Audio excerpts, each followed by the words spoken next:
ሰላም ጤና ይስጥልን ተመልካቾቻችን የአፍሪካ ሬኔሳንስ ቴሌቪዥን ዜናዎች ከዚህ በማስከተል ይቀርባሉ። በቅድሚያም አርዕስተ ዜናዎቹን እንሆ። ግብጽ፣ ኢትዮጵያና እስራኤል በሶማሌላንድ በኩል የጦር ጥምረት ሊፈጥሩ ይችላሉ በሚል ስጋት ወደ ሶማሊያ ተጨማሪ ኃይል ልታሰማራ ነው ተባለ። ሁመራን የጎበኙት የአሜሪካ አምባሳደር ሄርቨን ማሲንጋ ከፖለቲካ በላይ ለሕዝብ ቅድሚያ እንዲሰጥ ጥሪ ያቀረቡ።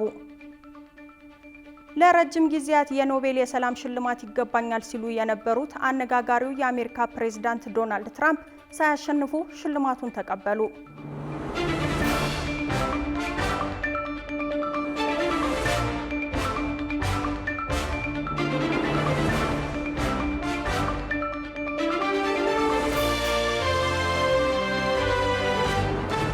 ተመልካቾቻችን በያላችሁበት የዓለም ጥግ ሰላምታችን ይድረስ። ይህ የአፍሪካ ሬኔሳንስ ቴሌቪዥን የዜና ሰዓት ነው። የተመራረጡ ዜናዎቻችንን ወደ እናንተ እናደርሳለን። አብራችሁ እንድትሆኑ የሚጋብዛችሁ ሜሮን ዋለልኝ ነኝ። ግብጽ፣ ኢትዮጵያና እስራኤል በሶማሌላንድ በኩል የጦር ጥምረት ሊፈጥሩ ይችላሉ በሚል ስጋት ወደ ሶማሊያ ተጨማሪ ኃይል ልታሰማራ ነው ተባለ። ዘናሽናል የተሰኘው ጋዜጣ እንደዘገበው እስራኤል የሶማሊያን ማዕከላዊ መንግስት ልታፈርስና የቀይ ባህር አካባቢዎችን ልትቆጣጠር ትችላለች በሚል ፍርሃት ካይሮ የሶማሊያን መንግስት የሚጠብቅ ኃይል ልታሰማራ እንደሆነ ተዘግቧል። ጽዮን ሌይኩም በዝርዝር ተመልክተዋለች።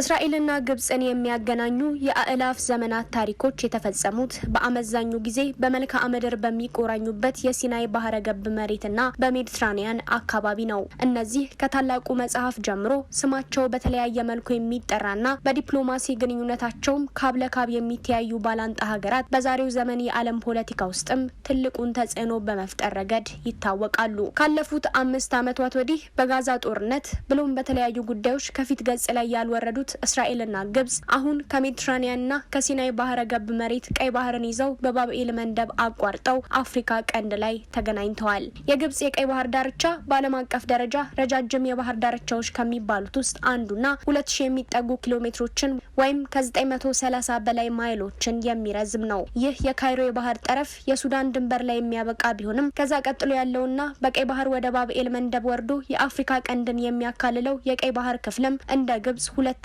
የባህር ድንበር የሚቆጠር ነው። ይሁንና ግብጽ ለምዕት ዓመታት አልፎም በጊዜያችን ጂኦፖለቲካ ከአባይ ቀጥሎ እንደ አይን ብሌኗ የምታየው የአፍሪካ ቀንድ የቀይ ባህር ክልል በዘመናት ባላንጧ አይን ውስጥ ወድቋል። ይህም ግብጽን ድንጋጤ ውስጥ ጨምሯታል። የፈረንጆቹ አሮጌ ዓመት 2025 ሊጠናቀቅ የአራት ቀናት እድሜ ሲቀሩት ከመካከለኛው ምስራቋ ሀያል ሀገር እስራኤል በኩል የመጣው ውሳኔና ለሶስት አስርት ዓመታት እውቅና ተነፍጓት የቆየችውን የሶማሊያ ተገንጣይ ራስ ገዝ አስተዳደር ሶማሌላንድን የሀገርነት እውቅና የሰጠችው እስራኤል የአፍሪካ ቀንድን ጂኦፖለቲካ አቅጣጫ ሊያስቀይር የሚችል አይነት ውሳኔ ተደርጎ ተወስዷል። ቴልአቪቭ ለዚህ ውሳኔዋ የሶማሌላንድን የቀይ ባህር ክልል የጦር ሰፈሯን ለመትከል ልትጠቀምበት እንደሆነ በሶማሊያው ፕሬዝዳንት ሐሰን ሼህ መሐመድ አፍ ተሰምቷል። ታዲያ ይህንን የእስራኤልን ውሳኔ በቀዳሚነት የተቃወመችው ግብጽ እስራኤል ወደ ቀጠናው ብትጠጋ ልትፈጥራቸው ትችላለች ያለችውን ተጽዕኖ ለመከላከል ተጨማሪ ወታደራዊ ኃይል ወደ ሶማሊያ ልትልክ መዘጋጀቷ ተሰምቷል። ዘናሽናል የተሰኘው የኤሚሬቶቹ ጋዜጣ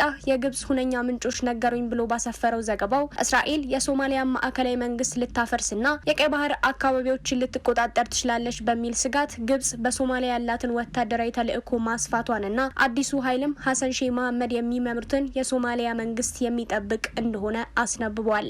ካይሮ ይህንን እርምጃ የወሰደችው ለብሔራዊ ደህንነቴ ወሳኝ ነው በምትለው ቀጠና እስራኤል ለሶማሌላንድ በሰጠችው እውቅና ምክንያት ጫና የመፍጠር አቅም ታገኛለች የሚል ስጋት ስላደረባትም ነው ተብሏል።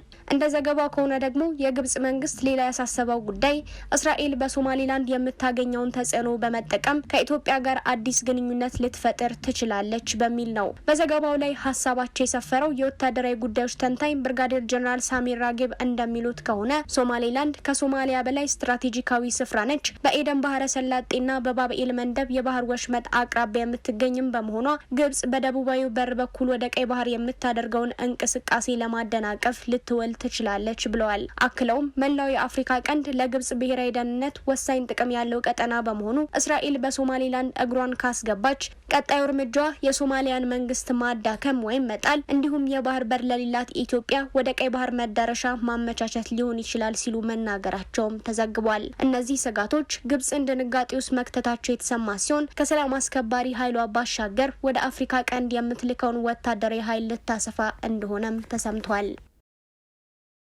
ሁመራን የጎበኙት የአሜሪካ አምባሳደር እርቪን ማሲንጋ ከፖለቲካ በላይ ለሕዝብ ቅድሚያ እንዲሰጥ ጥሪ ያቀረቡ። በኢትዮጵያ የአሜሪካ አምባሳደር እርቪን ማሲንጋ ከአሜሪካን በኢትዮጵያውያን የሚመራና በተባበሩት መንግስታት ድርጅት የሚደገፍ የሰላም ሂደትን እንደምትደግፍ ገልጸዋል። ሮሃ ግርማ ተጨማሪ አላት። በኢትዮጵያ የአሜሪካ አምባሳደር እርቪን ማሲንጋ በሰሜን ምዕራብ ኢትዮጵያ የምትገኘውን ሁመራን በመጎብኘት ሁሉም ወገኖች ከፖለቲካ በላይ ለህዝብ ቅድሚያ እንዲሰጡ ጥሪ አቅርበዋል። አምባሳደሩ የአማራና የትግራይ ክልሎች በይገባኛል ከሚወዛገቡባቸው ቦታዎች አንዱ የሆነውን አካባቢ ከጎበኙ በኋላ በማህበራዊ ሚዲያ ላይ ባሰፈሩት መልእክት ከምንም ነገር በላይ ህዝቡን በማስቀደም መጻኢ ፖለቲካዊ እድላቸውን በተገቢው ጊዜ እንዲወስኑ እድል ሊሰጣቸው ይገባል ብለዋል። በአሁኑ ወቅት በአማራ ክልል ስር የሚገኙት አወዛጋቢዎቹ አካባቢዎች በትግራይ ክልል ስር የቆዩ ሲሆኑ ጥያቄ ሲነሳባቸው ቆይቶ ደም አፋሳሹ የትግራይ ጦርነት ከተነሳ በኋላ የአማራ ኃይሎች ተቆጣጥረውት ይገኛሉ። የይገባኛል ጥያቄው አሁንም ድረስ ዘላቂ መፍትሄ ያላገኘ ሲሆን የትግራይ ክልል አካባቢው እንዲመለስለት በተደጋጋሚ እየጠየቀ ነው። በአማራ ክልል በኩል ደግሞ አካባቢዎቹ የክልሉ አካላት መሆናቸውን በመግለጽ አስተዳደር የመሰረተ ሲሆን የሁለቱ ክልሎች የይገባኛል ጥያቄ አወዛጋቢነቱ እንደቀጠለ ነው። አምባሳደሩ በበኩላቸው የወደፊቱ መንገድ ውስብስብ ነው፣ ነገር ግን ቅድሚያ ሊሰጠው የሚገባው ጉዳይ ጉዳት ላጋጠማቸው ደህንነት መሆን አለበት ብለዋል። የአሜሪካው አምባሳደር አሜሪካ በኢትዮጵያውያን የሚመራና በተባበሩት መንግስታት ድርጅት የሚደገፍ የሰላም ሂደትን እንደምትደግፍ አረጋግጠው ይህም ሂደት እያንዳንዱ ግለሰብ የት መኖር እንዳለበት በነጻነትና በክብር እንዲወስን የሚያስችል መሆን እንዳለበት ገልጸዋል። በፕሪቶሪያው ስምምነት ያበቃውና ለ2 ዓመታት የተካሄደው ጦርነት የይገባኛል ጥያቄ በሚነሳባቸው አካባቢዎች ውስጥ ውድመትና የነዋሪዎች መፈናቀል መድረሱ ሲዘገብ ቆይቷል። በተለይ በሁመራ አካባቢ ያለውን ሁኔታ ለመመልከት የአሜሪካው አምባሳደር እርቪን ማሲንጋ በጉዟቸው ህዝቡ እየተጋፈጠ ያለውን ችግር በዓይናቸው እንደተመለከቱና የመሰረተ ልማት ውስንነት፣ የጤና አገልግሎትና የመሰረታዊ አገልግሎቶች አለመኖር የህዝቡን ኑሮ እንደጎዳው ገልጸዋል። በግጭት የተፈናቀሉ ሰዎች ለዓመታት በዓለም አቀፍ ድጋፍ ላይ ጥገኛ ሆነው መቆየታቸውን ያነሱት አምባሳደሩ ምንም እንኳን ሰብአዊ እርዳታ ወሳኝ ቢሆንም ዘላቂ መፍትሄ አይደለም ብለዋል። ለረጅም ጊዜያት የኖቤል የሰላም ሽልማት ይገባኛል ሲሉ የነበሩት አነጋጋሪው የአሜሪካን ፕሬዝዳንት ዶናልድ ትራምፕ ሳያሸንፉ ሽልማቱን ተቀበሉ። በሌላ ዜና የሰሜን አትላንቲክ ጦር ቃል ኪዳን ድርጅት ኔቶ አባል ሀገራት ጦር ግሪንላንድ መድረሱን ኤኤፍፒ ዘግቧል። የውጭ ትንታኔና ዓለም አቀፍ ጉዳዮች ዘጋቢያችን ቃል ኪዳን ይጥና ጉዳዩን በዝርዝር ተመልክቶታል። Everyone says that I should get the Nobel Peace Prize for each one of these achievements. አዱኛ የሰገደችላቸው ቱጃር እንጂ ፕሬዝዳንትም ቢያንስ በይፋ ፖለቲከኛ እንኳን አልነበሩም። ትዊት ግን ያደርጉ ነበር። ዶናልድ ትራምፕ ለኖርዌይ የሰላም ሽልማት ኮሚቴና ለቢጤዎቻቸው ንገሯቸው ሲሉም እንዲህ ሲሉ ከወራት በፊት በትሩዝ ሶሻል ገጻቸው ጻፉ። ለሆነ እርባና ያለው ነገር እንኳን ላልሰራ ሰው ይሰጡታል። ስለ ዶናልድ ትራምፕ አእምሮ መጽሐፍ ለጻፈው ሰው ይሰጣል። ለሀገራችን የትልቅ ስድብ ይሆናል አሉ። And it's been a very big embarrassment to the country of Norway. Whether they have anything to do with it or not, I think they do. They say they don't. አሁን ግን አሸንፈው ሳይሆን በስጦታ የተቀበሉትን ሜዳሊያ እንደ ያኔው ስድብ ሳይሆን ታላቅ ክብር ነው ነበር ያሉት። She's a terrific person. I mean, she's somebody that we've worked with very well. የቬንዙዌላ ተቃዋሚ መሪ ማሪያ ኮሪና ማቻዶ በዋይት ሀውስ በተካሄደ ስብሰባ ላይ ለቬንዙዌላ ለከፈሉት ነጻነት ማስታወሻ ይሁናቸው በማለት የኖቤል የሰላም ሽልማት ሜዳሊያቸውን ለፕሬዝዳንት ዶናልድ ትራምፕ መስጠታቸውን የተናገሩ ሲሆን ቀን ሲወተውቱለት ሌት ሲያለሙት የነበረውን ሽልማት ሳያቅማሙ ተቀብለው በማህበራዊ የትስስር ገጻቸው ላይ ምስጋናቸውን የገለጹት ትራምፕም የመከባበር አስደናቂ ምልክት ነው ሲሉ ስጦታውን አሞካሽተውታል። ብዙዎች ግን ስጦታውን እንደ እንደ ትራምፕ አላሞካሹትም። በዓለም ላይ በጣም የረከሰ ነገር ቢኖር ይህ የሰላም ኖቤል የሚሉት ሽልማት ነው ሲሉ ተቃወሙት እንጂ ማቻዶም ቢሆኑ ማዱሮ ከስልጣን ከተወገዱ በኋላ ቬንዙዌላን እንዲመሩ የመሾም ሀሳባቸውን ውድቅ ያደረጉባቸውን ትራምፕን በስጦታ ደልለው አቋም ሊያስቀይሩ አውጥተው አውርደው እንጂ እንዳሉትም ለቬንዙዌላ ለከፈሉት ነጻነት ማስታወሻ ይሆናቸው በሚል በጎ ሳቢ ብቻ ያበረከቱት ስጦታ አይደለም የሚሉም ቁጥራቸው ቀላል የሚባል አይደለም። በሌላ በኩል ተቺዎች ትራምፕ የተባበሩት መንግስታት ድርጅትንና ሌሎች ድንጋጌዎችን በመጣስ ኒኮላስ ማዱሮን አሳፍነው በመውሰድ የቬንዙዌላን ሀብት በግልጽ በእጃቸው እንዳስገቡት ሁሉ የኖቤል ሽልማቱንም የድርጅቱን አሰራር በመጣስ በእጃቸው አስገብተዋል ሲሉ ወቅሰዋል። አያይዘውም ሽልማቱን ለሌላ ሶስተኛ ወገን አሳልፈው መስጠትንም ሆነ ማጋራትን የሚከለክል ሕግ ያለው የኖቤል የሰላም ሽልማት ተሸላሚ ድርጅት ምን እንደሚል በቀጣይ የሚታይ ይሆናል ሲሉም ለመታዘብ ችለናል። ያም ተባለ ይህ በንግግሮቻቸውና በጋዜጣዊ መግለጫዎቻቸው ላይ በተደጋጋሚ 7 ጦርነቶች አስቀርቻለሁ ሲሉ ያለረፍት ሲወተውት የነበሩት ሽልማቱ ይገባኛል፣ አብዛኛው ሰውም እኔ ማግኘት እንዳለብኝ ያምናል ብለው እስኪሰለቹ በተደጋጋሚ ሲናገሩ የቆዩት ትራምፕ በስተመጨረሻም በታሰበውና በሚታወቀው ሳይሆን ባልታሰበውና ባልተገባው መንገድም ቢሆን እንደ ቀዳሚዎቻቸው ሳያሸንፉ ነገር ግን ካሸነፈችው ሰው በችሮታ ብቻ ሽልማቱን የግላቸው ማድረግ መቻላቸው ነው ሀቆ።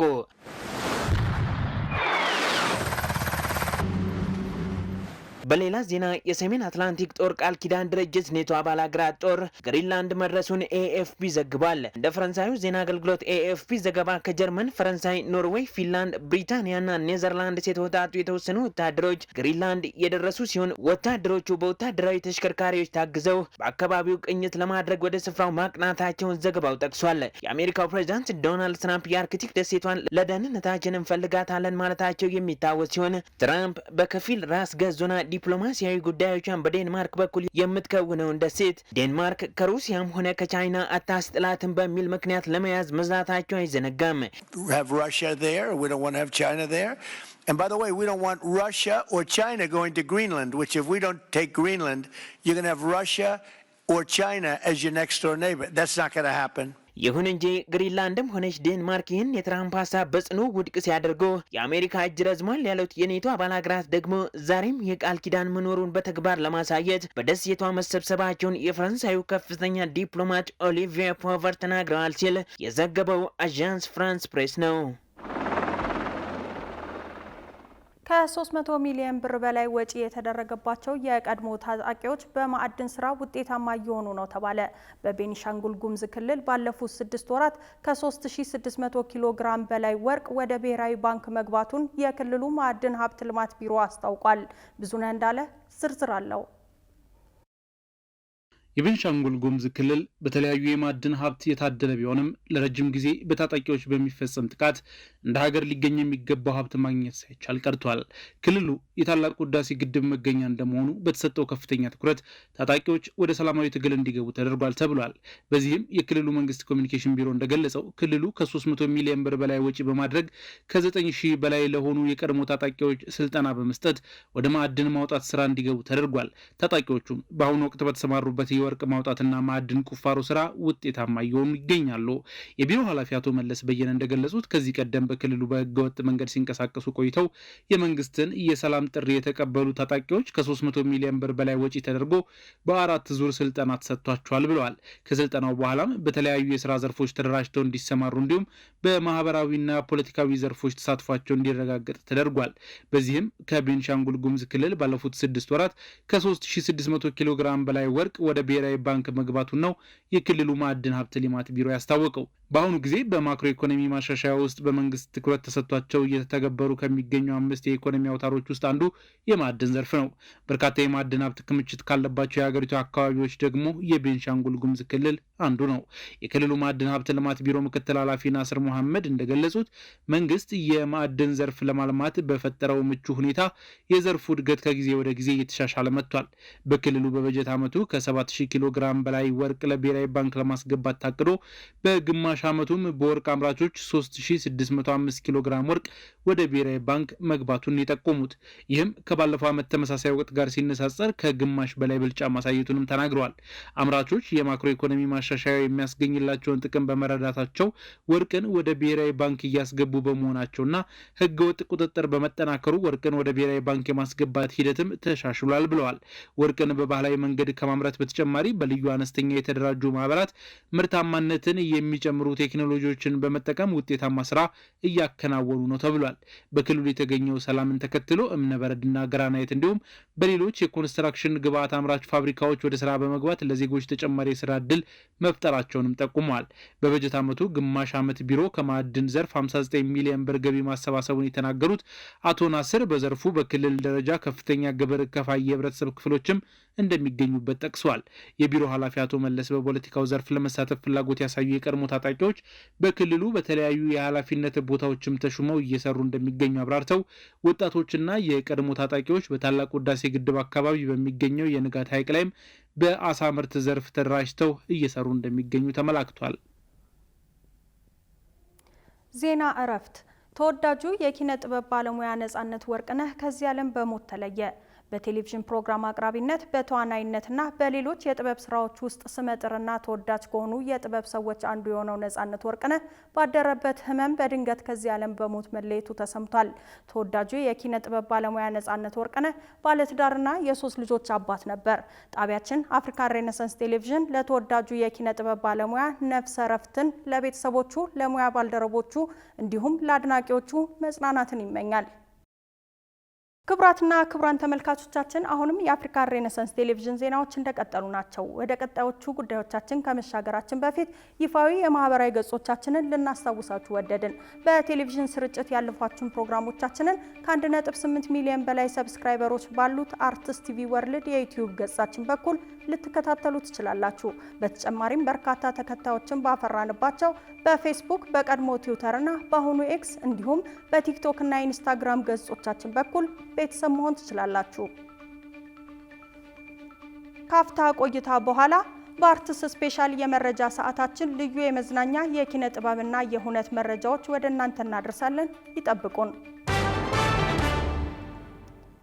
ክቡራን ተመልካቾቻችን አሁን ነገ የሚደረገውን የማንቹሪያን ደርቢ ጨምሮ የተመራረጡ ስፖርታዊ መረጃዎችን ወደ እናንተ የምናደርስበት ሰዓት ላይ ደርሰናል። ስፖርታዊ መረጃዎቹ በባልደረባችን ዮናስ ግርማ ወደ እናንተ ይደርሳሉ። ከመረጃዎቹ ጋር መልካም ቆይታ።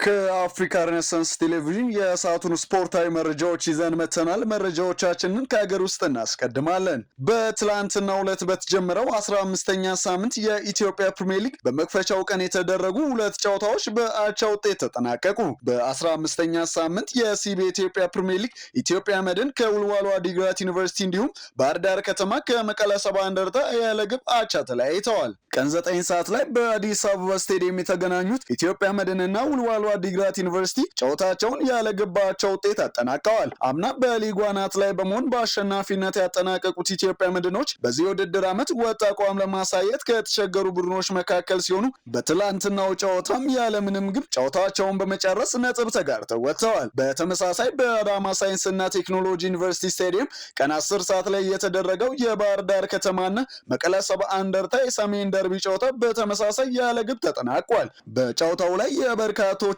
ትኩረት መሳብ የቻለው የዳኛ ውሳኔ ሲሆን የባህር ዳር ከተማው ተጫዋች ከዋሜ ሆን ብሎ በሚመስል መልኩ የመቀለ ሰባ እንደርታው ተከላካይ ጊትጋት ጉትን በቡጢ ቢማታም የዕለቱ ዳኛ ክስተቱን በቢጫ ካርድ አልፈውታል። ይህም ከበርካታ የእግር ኳስ ደጋፊዎች ትችት ሲያስተናግድ ከጨዋታው በኋላ የመቀለ ሰባ እንደርታው አሰልጣኝ ጸጋዬ ኪዳነ ማርያም በዳኞች ተደጋጋሚ በደል እየደረሰባቸው መሆኑን ተናግረዋል።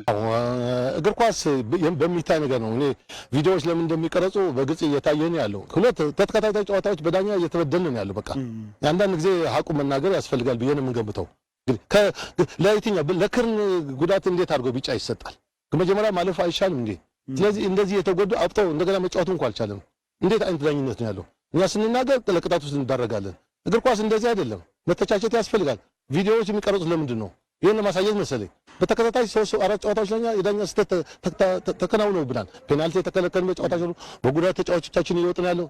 ክስተቱ የኢትዮጵያ ፕሪሚየር ሊግ ዳኝነትን ጥያቄ ውስጥ ያስገባ ሲሆን በተለይ በኦቢኤን ቴሌቪዥን ጨዋታውን በቀጥታ እያስተላለፈ የሚገኘው ጋዜጠኛ ዮናስ አዘዘ እንኳን ኳሱ ቀርቶ ጨዋታው ቦክስ እንኳን ቢሆን ኳሜ ጥሩ ነጥብ ያገኝ ነበር በማለት የተጫዋቹን ጥፋተኝነት ገልጿል። የሆነው ሆኖ በዳኛው ውሳኔና ጎሎችን በብዛት ባለማስተናገድ የሚታማው የሲቢ ኢትዮጵያ ፕሪሚየር ሊግ ነገም ወሳኝ መርሃ ግብሮችን ሲያስተናግድ ወጣቱን ተጫዋች ናትናኤል ፍሬውን የወሩ ኮከብ ተጫዋች አድርጎ የመረጠው ኢትዮጵያ ቡና በአዳማ ሳይንስና ቴክኖሎጂ ስቴዲየም ሐዋሳ ከተማን የሚገጥምበት ጨዋታ ከወዲሁ ተጠባቂ ሆኗል። ወጣቱን አሰልጣኝ አብይ ካሳውንን ያሰናበቱት ኢትዮጵያ ቡናዎች አሰልጣኝ ሳምሶን አየለን በዋና አሰልጣኝነት ከሾሙ በኋላ ባለፈው ሳምንት ፋሲል ከነማን 2-0 በማሸነፍ ተነቃቅተው በሚገኙበት ሰዓት ላይ በአሰልጣኝ ተመስገን ዳና የሚመራውንና እንደነ ሽመልስ በቀለ፣ ጌታነህ ከበደ ያሉ አንጋፋ ተጫዋቾችን ከያዘው ሐዋሳ ከተማ ጋር የሚያደርጉት ፍልሚያ ትኩረት የሳበ ሆኗል። በዛው በአዳማ ሳይንስና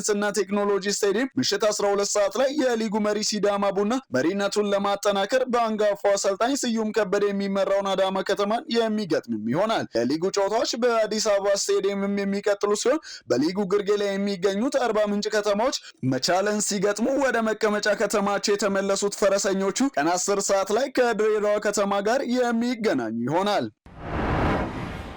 በሰሜን አፍሪካዋ ሞሮኮ አስተናጋጅነት እየተካሄደ የሚገኘው የአፍሪካ ዋንጫ ሞሮኮና ሴኔጋል በሚያደርጉት የፍጻሜ ጨዋታ የፊታችን እሁድ ፍጻሜውን ያገኛል። 35ኛው የአህጉሪቱ ትልቅ ውድድር በደማቅ ሁኔታ ሲካሄድ ቆይቶ አዘጋጇን ሞሮኮና የ2021 የውድድሩን አሸናፊ ሴኔጋልን ለትልቁ ዋንጫ የሚያፋልም ሲሆን በደጋፊዎቿ ፊት የምትጫወተው ሞሮኮ የአሸናፊነት ቅድመ ግምቱን መውሰድ ችላለች። በውድድሩ ላይ ጠንካራ ብሔራዊ ቡድኖች ከሚባሉት መካከል የሆኑትን የናይጄሪያ ከዋክብትን አሸንፈው የመጡት የአትላስ አንበሶች ያዘጋጁትን ዋንጫ በአገራቸው ለማስቀረት የሚፋለሙ ሲሆን ግብፅን አሸንፈው የመጡትና የ2021 የውድድሩ አሸናፊዎች ሴኔጋሎች በቀላሉ እጅ እንደማይሰጡ ይጠበቃል። የፍጻሜ ጨዋታው የፊታችን እሁድ ጥር 18 ምሽት 4 ሰዓት ላይ በራባት ልዑል ሞላ አብደላ ስቴዲየም የሚደረግ ይሆናል ተብሏል። ከ69,000 በላይ ተመልካቾችን በሚይዘው የራባቱ ስቴዲየም ሞሮኮ 1976 ኢትዮጵያ ባዘጋጀችው የአፍሪካ ዋንጫ ያነሳችውን ዋንጫ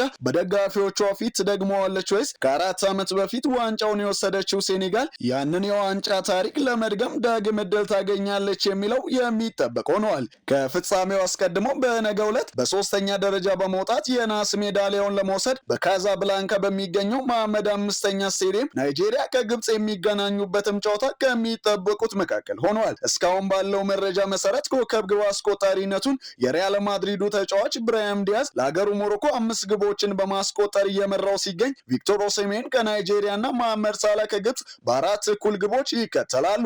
በታሪክ ለመጀመሪያ ጊዜ በገናና በአዲስ ዓመት በዓላት ወቅት እየተካሄደ የሚገኘው ውድድሩ ለዘንድሮ አሸናፊ $7 ሚሊዮን ሲሸልም ሁለተኛ የወጣው ደግሞ $4 ሚሊዮን እንደሚያገኝ ተናግሯል። ይህም ከወትሮ 43% በላይ ጭማሪ ያለው ተብሏል። ይህ የሀገሪቱ ትልቁ ውድድር የተለያዩ አይረሴ እውነቶችን አስመልክቶ በይፋ እሁድ ሲጠናቀቅ ዋንጫውን አዘጋጇ ሞሮኮ እዛው ታስቀረዋለች ወይስ ሴኔጋል ይዛው ትሄዳለች? እሁድ ምላሽ የሚያገኝ ይሆናል። የእንግሊዝ ፕሪሚየር ሊግ ጨዋታዎች ከነገ ጀምሮ ሲካሄዱ ሁለቱ የማንቸስተር ከተማ ባላንጣዎችን የሚያገናኘው ማንቹሪያን ደርቢም የሳምንቱ ታላቅ ጨዋታ ሆኗል። በካራባው ካፕ ምክንያት አንድ ሳምንት አርፎ የተመለሰው ሊጉ በ22ኛ ሳምንቱም ወሳኝ ጨዋታዎችን የሚያስተናግድ ይሆናል። በመድፈኞቹ መሪነት በ22ኛ ሳምንቱ ላይ የደረሰው ተወዳጁ የእንግሊዝ ፕሪሚየር ሊግ በቀዳሚ መርሃ ግብሩ ሁለቱን የማንቸስተር ከተማ ክለቦች የሚያገናኝ ሲሆን የቀደመ ክብሩን ለመመለስ ደፋ ቀና በማለት አሰልጣኝ የሚቀያየሩትን ቀይ ሰይጣናቱን በዋንጫ ፉክክር ውስጥ የሚገኙትን ሰማያዊ ለባሾችን ያገናኛል። በፔፕ ጋርዲዮላ የሚመሩት ማንቸስተር ሲቲዎች በዋንጫ ፉክክር ውስጥ ለመቆየትና ከመሪዎቹ አርሴናሎች ጋር ያላቸውን የነጥብ ልዩነት ለማጥበብ የአሸናፊነት ቅድመ ግምቱን በመውሰድ የነገውን መርሃ ግብር ከሜዳቸው ውጭ ያደርጋሉ።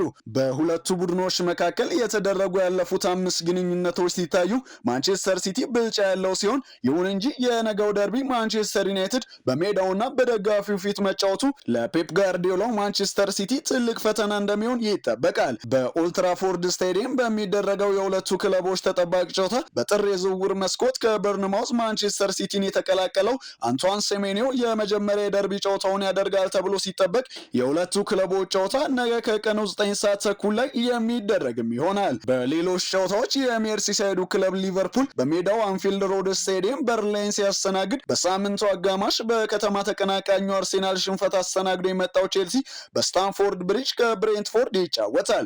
አሰልጣኝ የኤንዞ ማሬስካን በመተካት ክለቡን የተረከቡት አዲሱ አሰልጣኝ ሊያም ሮዚነር የመጀመሪያ የፕሪሚየር ሊግ ጨዋታቸውን የሚያደርጉ ሲሆን በነገው ጨዋታ ድል ይቀናቸዋል የሚለው ተጠባቂም ሆነዋል። ቶተንሃም ስፐርስ ከዌስትሃም ዩናይትድ፣ አስቶን ቪላ ከኤቨርተን፣ ሊድስ ዩናይትድ ከፉላም፣ ሰንደርላንድ ከክሪስታል ፓላስ በተመሳሳይ አመሻሽ 12 ሰዓት የሚደረጉ ጨዋታዎች ሲሆኑ በሌላ የነገ መርሃ ግብር የሊጉ መሪ አርሰናል መሪነቱን ለማጠናከር ከሜዳው ውጭ በማቅናት ከኖቲንጋም ፎረስት ጋር የሚገናኝ ይሆናል። መድፈኞቹ በሳምንቱ አጋማሽ በካራባው ካፕ ጨዋታ በለንደን ደርቢ ቼልሲን አሸንፈው የመጡ ሲሆን በነገው መርሃ ግብርም በወራጅ ቀጠና ውስጥ ከሚገኘው ኖቲንጋም ፎረስት ጋር የሚያደርጉት ጨዋታ የሚጠበቅ ሲሆን የሁለቱ ክለቦች ጨዋታም ምሽት 2 ሰዓት ተኩል ላይ የሚደረግ ይሆናል።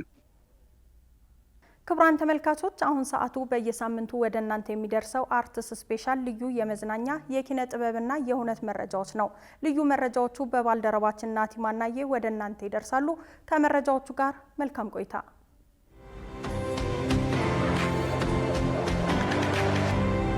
በወራ ጥር ጎንደርን ከሚያደምቁ ድግሶች አንደኛ የሆነው ግጥም በመሰንቆ ዝግጅት ነገ በድምቀት ይካሄዳል።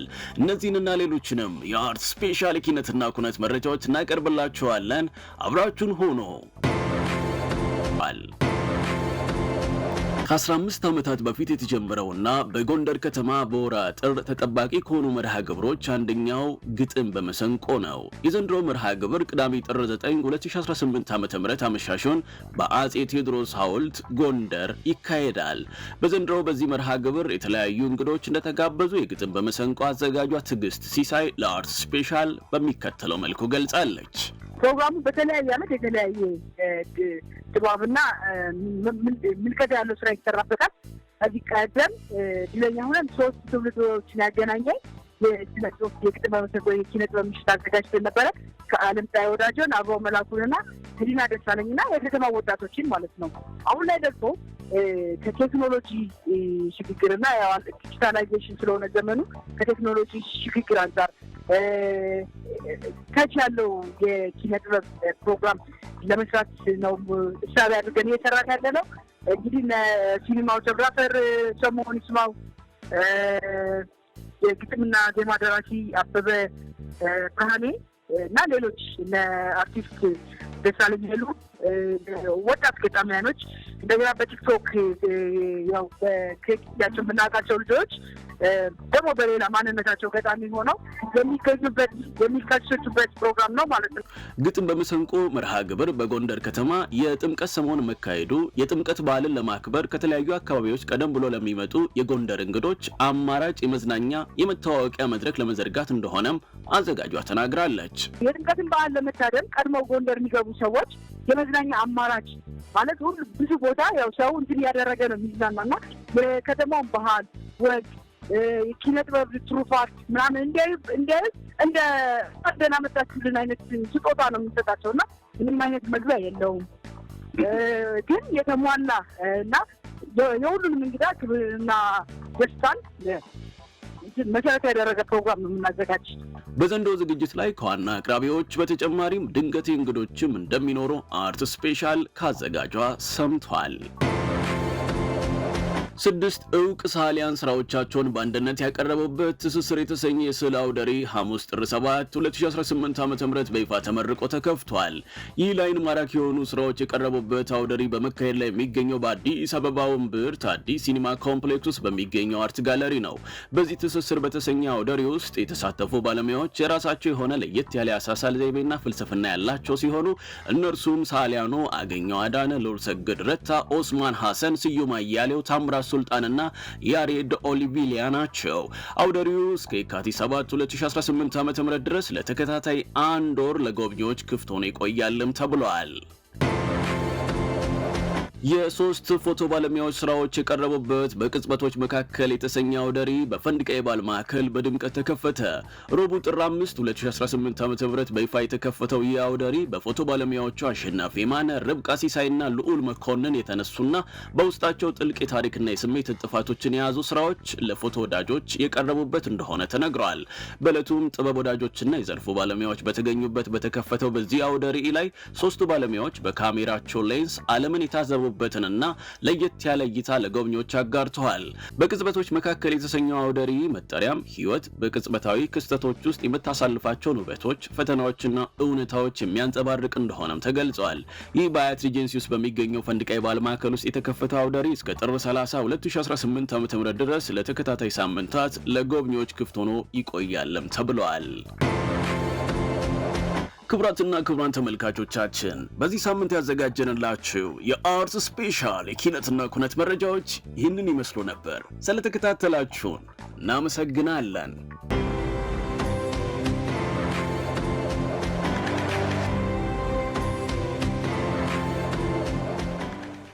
ውድ ተመልካቾቻችን የአፍሪካ ሬኔሳንስ ቴሌቪዥን የሰዓቱ ዜናዎች የተከታተላችሁትን ይመስሉ ነበር። ስለሰጣችሁን ጊዜ ከልብ እያመሰገንን ከዜናዎቹ ጋር ሜሮን ዋለልኝ ቆይታ አድርጋለሁ። ከቀሪ የጣቢያችን ዝግጅቶች ጋር መልካም ጊዜን ተመኘው።